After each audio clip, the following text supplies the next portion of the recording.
নমস্কার বন্ধুরা, নীলি রান্নাঘরে সবাইকে অনেক অনেক স্বাগত। বন্ধুরা, খুব সহজ পদ্ধতিতে বানিয়ে নেব লাউ শাক বাটা। গরম ভাতের সাথে শুধু এই পদটা থাকলে আর কিছুই লাগবে না। তো বন্ধুরা দেখুন আমি কিভাবে রান্নাটা করছি। এখানে আমি লাউ শাক নিয়েছি, খুব ভালো করে বেছে নেব। দেখুন আংশি ছাড়িয়ে বেছে নেব।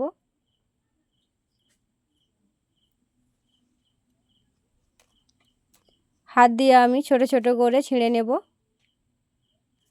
দেখুন সমস্ত শাকগুলো খুব ভালো করে বেছে ধুয়ে নিয়েছি। এখানে আমি কড়াইয়ের মধ্যে শাকগুলো খুব ভালো করে 2 মিনিটের জন্য ভাপিয়ে নেব।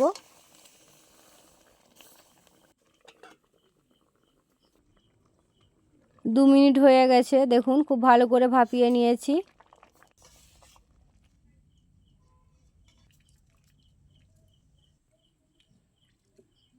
শাকগুলো খুব ভালো করে ঠান্ডা করে হাত দিয়ে নিগড়ে নিগড়ে জলটা বার করে নেব আমি।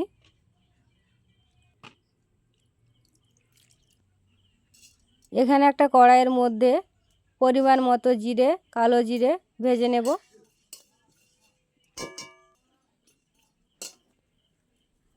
কড়াইয়ের মধ্যে পরিমাণ মতো সরষের তেল, 4টে শুকনো লঙ্কা ভেজে নেব আমি। পরিমাণ মতো রসুন ভেজে নেব। পরিমাণ মতো পেঁয়াজ কুচি ভেজে নেব। দেখুন বন্ধুরা সমস্ত মশলা আমি ভেজে নিয়েছি। এখানে আবারও লাউ শাকগুলো খুব ভালো করে কড়াইয়ের মধ্যে হালকা আঁচে শুকনো শুকনো করে রসটা মেরে নেব।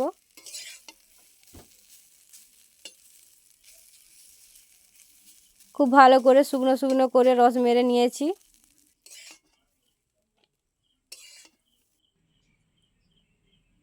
এখানে একটা শিলের মধ্যে আমি বেটে নেব লাউ শাকগুলো।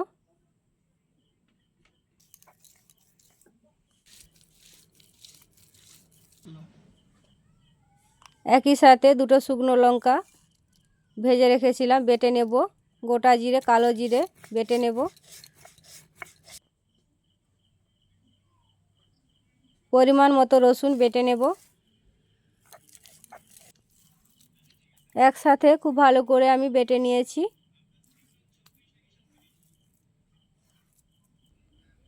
এখানে একটা পাত্রের মধ্যে আমি নিয়ে নিয়েছি শাক বাটাটা।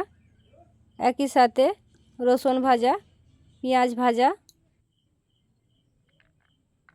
পেঁয়াজ কুচি, পরিমাণ মতো সরষের তেল, পরিমাণ মতো নুন খুব ভালো করে আমি হাত দিয়ে মাখিয়ে নেব।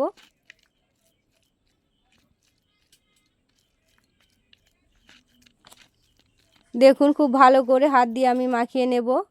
বন্ধুরা আপনারা অবশ্যই বাড়িতে একবার ট্রাই করবেন, আশা করি খুবই ভালো লাগবে।